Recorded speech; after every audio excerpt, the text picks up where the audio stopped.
Hi, my name is Megan Buchter, and I'm the director of the Fowler Center for Business as an Agent of World Benefit at the Weatherhead School of Management at Case Western Reserve University in Cleveland, Ohio.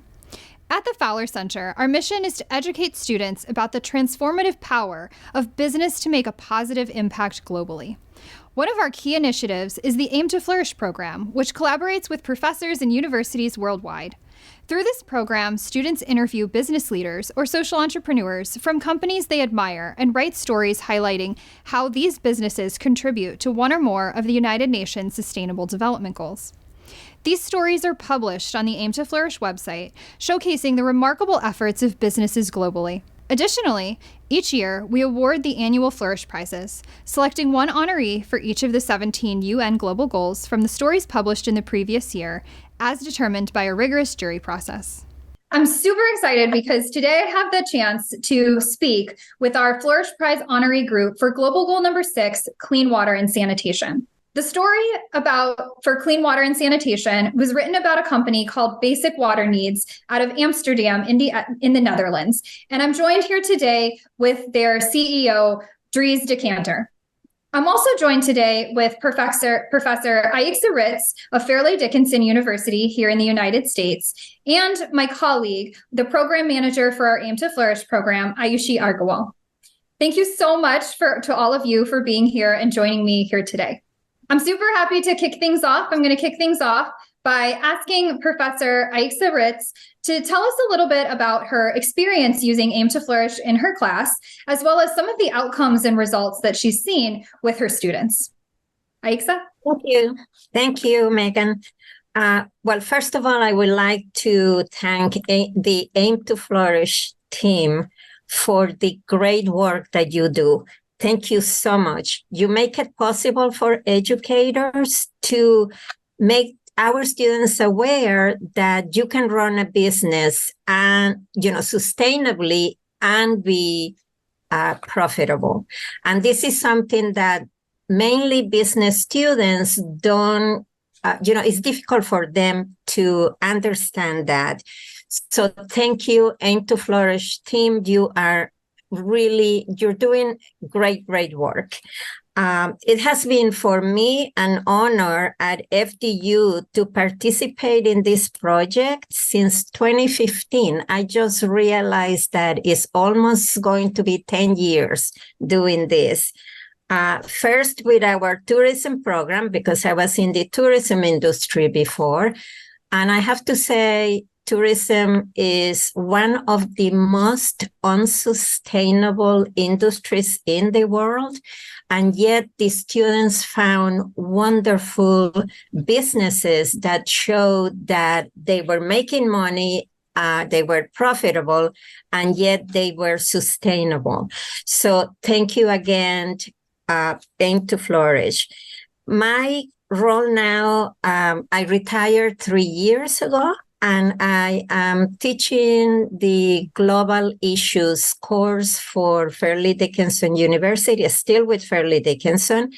And I introduce the AIM2Flourish as sustainability, practicing sustainability, because sustainability is the framework of this core course at FDU. So having two of our student stories be on the list of honorees has been really exciting for us all. The SDG 12 in 2022, and this year SDG 6 with basic water needs, and its Tulip filters. I would like to take this opportunity to thank Mr. de Kater, who is here today, for sharing with our students his organization's history. It's been wonderful, and I am so happy that, for the second time, our students wrote an honorees story. That's all I have to say. Thank you, Megan.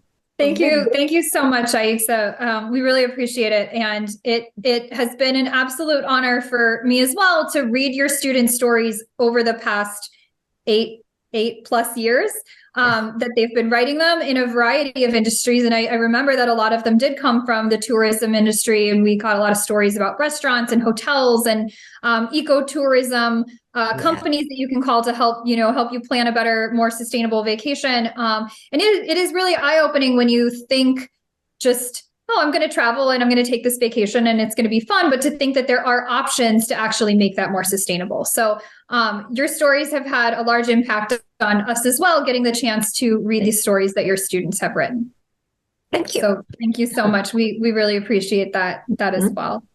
Dries, I'm gonna turn it over to you. I want to also echo Aixa's thanks for interviewing with her students. I have my own students in courses that I teach here at Case Western, and I know so firsthand, but then also from working with our almost 200 plus professors at this point, how hard it is sometimes for students to find a company to interview or to get that company to say, yes, I will give you 30 minutes to an hour of my time to talk to you about my business. And so I first want to echo Aixa's thanks at taking that time to interview with her students, because we really appreciate it. And it really is very impactful for the students to get to have that chance, that opportunity. That was my pleasure. Wonderful. Thank you. Thank you so much again. And then with that, I'd love to kind of kick things off here by just asking you, I know that you purchased Basic Water Needs in 2019, so you may not have been involved in the original idea, but if you could tell us a little bit about the company, maybe what you know about the original idea, and then as well, like what really inspired you to go and purchase this company? Yeah, actually, Basic Water Needs itself was founded in 2008, so 15 years ago. And it was founded by a Dutch guy living in India, actually, in Pondicherry. And he was in need of clean drinking water. So he went on for a search and found some ways to purify the water that he was drinking. And from that, he developed it. He was more of an engineer. And he developed a product which he wanted to sell worldwide. That was the start of the company, actually. It was founded in, like I said, in 2008 with some subsidies from the Dutch government, and it went, it really quickly developed, actually. So there's some time between 2008 and 2019, in the sense that I think that if you look at the past of the company, it was a truly social company, but not very much business driven. So the products were manufactured. Sometimes they had some issues with the quality, but their motto was mainly to get the products as cheap as possible, because they were aimed at the people at the bottom of the pyramid. So margins were very thin. And if you have thin margins and sometimes a quality issue which you have to repair, then the financials of the company itself start to become a problem, actually. A little bit back to my background. Then I've had a totally different background. I used to have a consultancy company which was consulting banks and insurance companies in the Netherlands mainly, and also abroad. And after, it grew and it grew and it grew, and me and my partners at that time wanted to sell the company, so we sold the company. And then I sort of rolled into, in that time, that was 2001, 2002, into all kinds of ventures which could be called sustainable, which wasn't a buzzword at that time, but it was sustainable building. It was getting people a job who were a bit distant, at a large distance from the market, from the job market. So all things actually in the Netherlands itself. So it was more local activities. And then I went to some other countries in Suriname and French Guiana to do another have another opportunity there, and I went there with someone who was fluent in French as well. And he, at that point of time, he asked me, "Oh, I've designed a water filter, but I designed it for another company. Can you help me to design something again and make it better, but have it as my own property, actually? So set up a company in which I'm a shareholder." So that's what happened and what we did. And in the progress of setting up that company, I was looking for other companies in the Netherlands, also involved in the water market, to see if there were more small companies, startups with one product, one sort of niche that would address. And one of the companies that I came across was Basic Water Needs at that time. And we tried to form an alliance then, marketing-wise, or at least commercially, go to exhibitions together, do some promotion together, that sort of thing. And I kept in touch with them. And then I was approached in 2017, so that's quite a leap, in 2017 by Basic Water Needs, whether I would be able to help them a little bit, because they, like I explained, they were in some sort of bad financial shape. So I became a shareholder in 2018, which I shouldn't have done. With hindsight, or maybe I should have, I don't know. But it turned out that the company itself was not solvable. And it had to go bankrupt. So and with the bankruptcy, I was the only one who wanted to continue the company, and the other shareholders were living in India and other countries of the world. They had enough of it. Too many problems, and I didn't have the history. I didn't have all the things that they had experienced. So I decided, okay, I'll continue the company in the sense that I'll use the name and get some assets out of the bankruptcy and continue with it. The thing is that, like I said, is from the time that I sold the company, my first company, the consultancy company, I've always been intrigued in doing something which can be called sustainable. And there's not much more sustainable, I think, to be involved in is than in something to do with water. And that's been one of my drives actually since then. And the more I'm working with it and on it, it's the more you see the pressure actually that is needed to solve something. It's not only in the countries where Basic Water Needs is working, like in Africa or Central America, but you see it happening all over the world, even in the States, in California, in northern part of China, in northern part of India, everywhere groundwater is depleted. And the issue of having safe water and enough water and a stable balance of water becomes more and more one of the biggest issues, I think, that we can encounter in the coming decades. Dries, thank you so much for sharing this inspiration part. It has been so interesting to see your journey, like someone from a consulting background, having his consulting company, consulting banks, and then now moving to becoming an owner or a shareholder of a company related to water, which is in itself a very finite source. It has been really interesting to hear your story all about it. And it was very interesting to also know about, it was also very interesting to actually know that a product, or maybe like where you saw a unique opportunity, you tried to get into that. Maybe it was your heart that, okay, water is one of the space where you felt that you can actually make a mark, you can stand out. It was really interesting to listen to your story. I just want to further ask, and I know like you turned around this company, which was pretty much on the verge of bankruptcy, to bringing in some commercial sense. And like what even Aixa also mentioned, that a lot of times students think that sustainability, a good company or maybe a profitable company cannot be a sustainable company, but it is not. You have proved it. My next question is, just wanted to know about that. How do you approach the markets? Like we just read that there are more than 300 million beneficiaries who have benefited from your water tulip filtration, this filter, water tulip filter.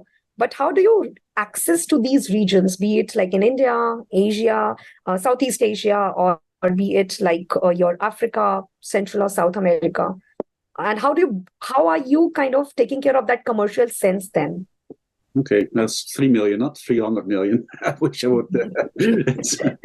My bad. Okay. But I still feel that's a huge, like, if we just think about the people, like you mentioned, they are like at the bottom of the pyramid. I think it's a huge number, 3 million. I'm glad it's already 3 million. You know, how do you go about it? Yeah, it differs. You know, so like I said, as I took over the company, so they had some clients already from the past. So that was more sense of getting in touch with them again. You know, they had a huge client list which they served in the past. But they were mainly before.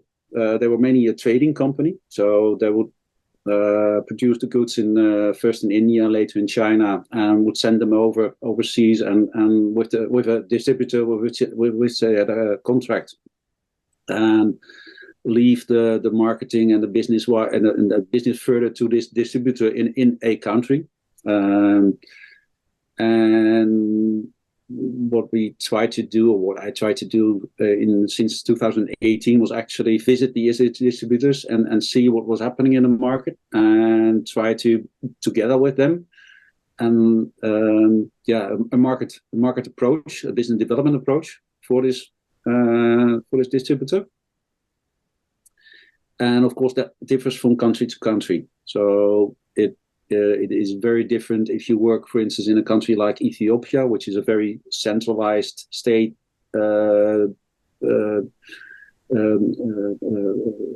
government, which is very centralized, you know, and which is compared to another country where there's much more influence of the private market and private market players. So you have to adapt every time you'll be you enter the market. So there's no one solution actually. That's what I'm trying to say here. There's the one thing that you try to do is to get together with your local people, the people inside the country, as much as possible, and it often takes, and that's why I never mind, you know, talking to students or whatever, because it often takes a lot of awareness creation, not only with the distributor, but also with the clients of the distributor, especially when it comes to water. Because in many countries, things like water filtration is pretty well unknown, actually.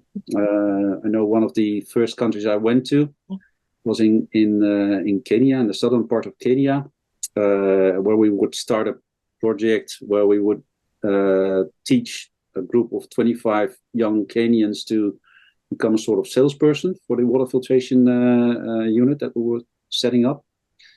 And the first thing we did is when I was in the country is to see what was available on the market. And when I asked, for instance, I went to a hardware store and I asked if they had any water filters or something like that. They showed me a shower cap. Like, do you mean this? You know, is this what you mean? No, it's not what I mean. So the whole idea of filtering water is in many countries, or in many regions within countries, is very much unknown. And another thing is that many countries, of course, especially in the urban areas, they have piped water available. But piped water is often available intermittent, so every a couple of hours per day, or a couple of days per week, or whatever. And whenever that's the case, then you'll know for certain that the water itself is contaminated, because the pressure in the water pipes is dropping. So and there always will be leaks in the piping system. So contamination will come into it. So if you're busy with an urban area, you have to convince people that the water that they drink from the tap is really not that safe. As although it looks good, you know, it looks clear. It is obvious. It's most of the time it is contaminated with E. coli or other coliforms. So It's you keep looking for angles, and the angles are, of course, I'm in and out of the country, in a couple of weeks. I'll be there somewhere in a few weeks, and try to help them set up an idea about how to approach the market. But then it's mostly up to them, and with support from us here in the Netherlands. And I'm not doing it myself only. So there's some other friends and people that help me and help them to support them. But that's the way we go about this. Thank you for sharing this, Dries, and what you mentioned about how different countries have probably different water filtration system, or I would say the people have different understandings over there. On that note, I would just want to share one personal experience. So when I first traveled to Europe and US, I was really surprised that like you can just open the tap in the kitchen and you can drink water, which is like, since I'm like born and brought up in India, so I know this is not something very common for us. Like again, having access to that clean water is a very different idea, and probably is not like that. It ought to be a basic need, but it is not. It is not that easy to actually have that access to clean drinking water. So thank you for what you do. Like you're doing an amazing work. Your company is doing an amazing work.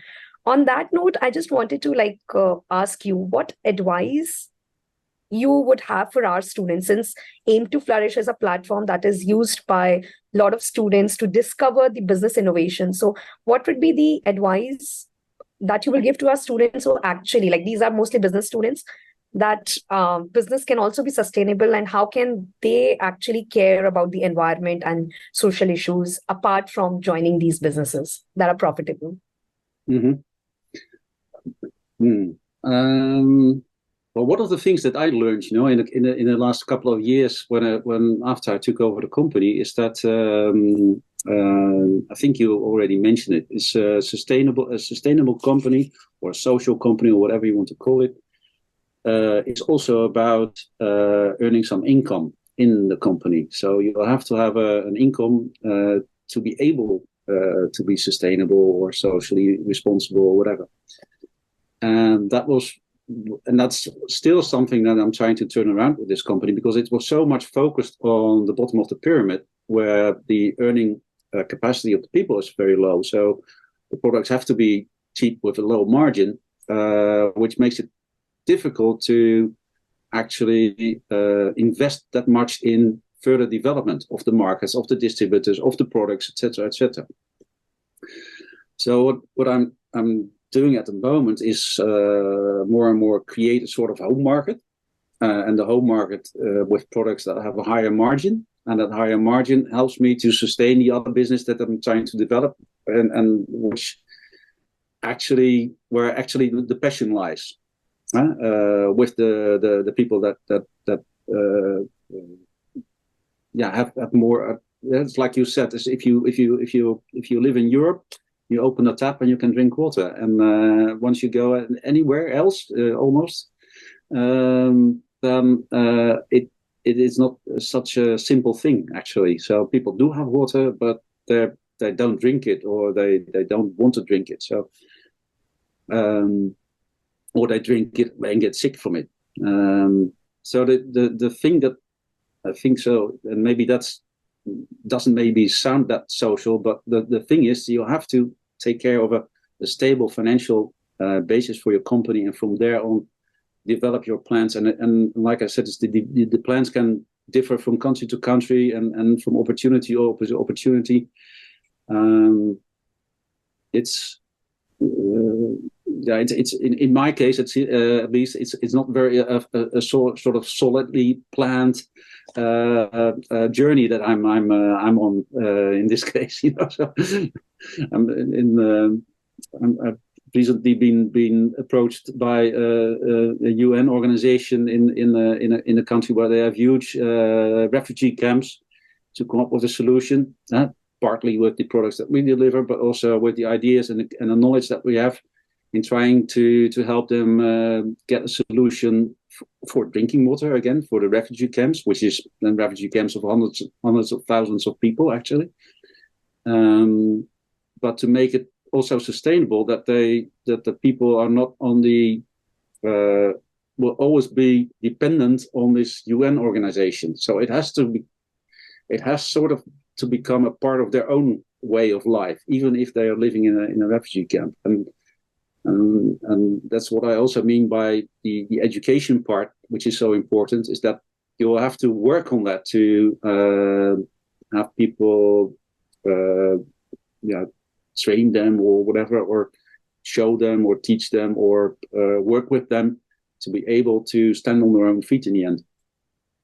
On that note, just to sum it up, I would come back to Aixa and just want to ask one question. I think you fairly point, and you have been our one of the long-standing professors that we have for our AIM2Flourish.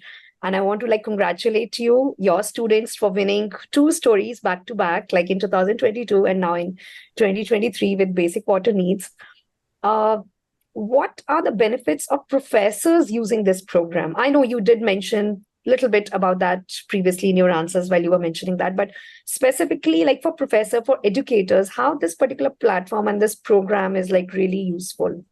Well, it's very useful in the sense that, sustainability is important. And if we don't do something now, we're not going to have a planet anymore. Also with social issues, issues of human rights, I think it brings across to the students that these issues are very real. When they interview somebody who is in the business and who is, has a profitable business. And so it brings the fact that sustainability can be practiced, and you can, like we will say in the United States, make money as well. It's not only a social issue, but it's also a business issue. And so AIM2Flourish brings that, and I am so happy that one of the requirements is that the organization that they choose has to be profitable, because that makes it very clear. You can, what is it that you say, Megan? Do good, be good and do good, or? Do good and do well. Exactly. So AIM2Flourish, this project allows for that to become a reality. You can do good and you can do well. So that's always the first thing that I hear from students, especially if it is a business class. Business is in the business of making money. And so why will they want to be sustainable? And then when they talk with somebody like Dries, makes it real. It makes it real. And then all these stories that you have in, on the website,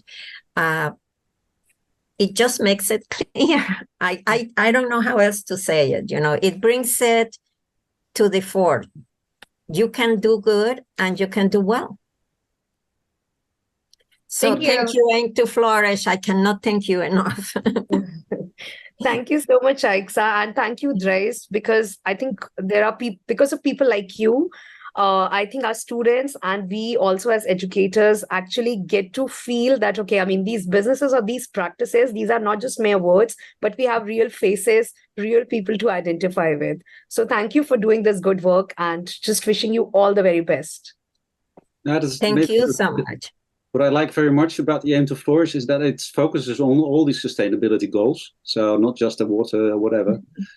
And it's maybe I shouldn't say this, but there's probably everybody knows the book of Tolkien, The Lord of the Rings, and one of the sayings is that Gandalf, he says at some point, there's some good in this world, Mr. Frodo, and it's worth fighting for. And I think that's what drives, I think, many people. I think that's really nice. That's a really nice quote to make it, I guess, more real for a lot of people that maybe aren't involved in the business world but have read Tolkien's stories. So I think that's true, and I really appreciate getting the chance to hear from both of you about the points that you made about students being able to, that want to make a social impact or see sustainability, but also need to understand that like this can be done in a way where like you do have to care about profits, you do have to care about the bottom line, but that makes it even better because that means that you're having a financially sustainable company even while you're focusing on the environmental or the social sustainability that you really like deeply care about.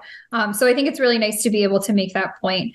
Before we wrap up and I let you go, I just want to ask one final question, and you can both answer this in your own way. And that's really this. If you were to imagine that you fell asleep tonight and you had the absolute best sleep of your life because you woke up 7 years later, and you woke up and it's 2030, and you see everything that you want to see with your company has been accomplished, with the, clean water, or with your students, with the way that they've been educated. What is it that you see? What has happened in the past 7 years when you wake up and everything that you want to have accomplished has been done? Me first? Yeah, you first. Please. No, because I've been thinking about this, and that is also because of my age, of course. So I'm not a pensioner yet, but I'm gradually moving into that direction.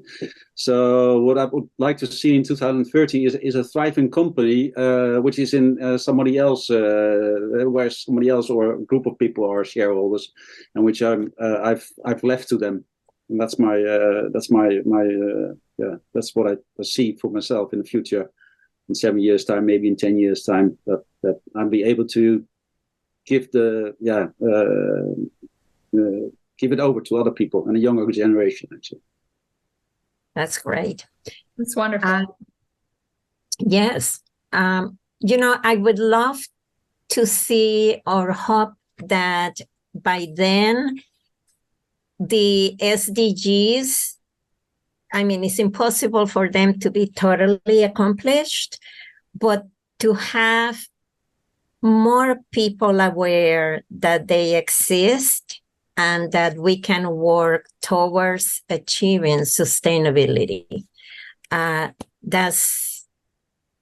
will be, a dream come true. I was teaching at another university, and I was teaching seniors, and they had never heard of the SDGs.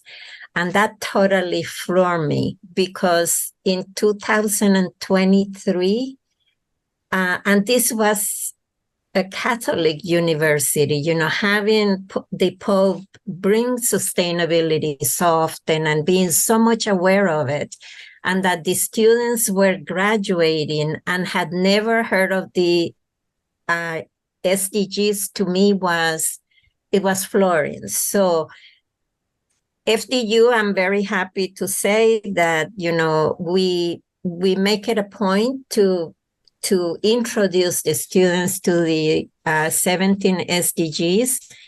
I wish that would be more spread, that all the universities will graduate their students with the knowledge of the SDGs and sustainability. And I want also to add, as a side note, that I learned so much from the students, with these stories. It's just, to me, it's amazing to read them. And it's great to see how many companies, and especially when I was in the tourism industry, how many tourism companies are striving to achieve sustainability. So that's it. That's wonderful. Thank you. Thank you so much. It's always nice to hear just people's visions for the future. And it is important to think about, what is my dream for 7 years? And then, what can we do in order to get there?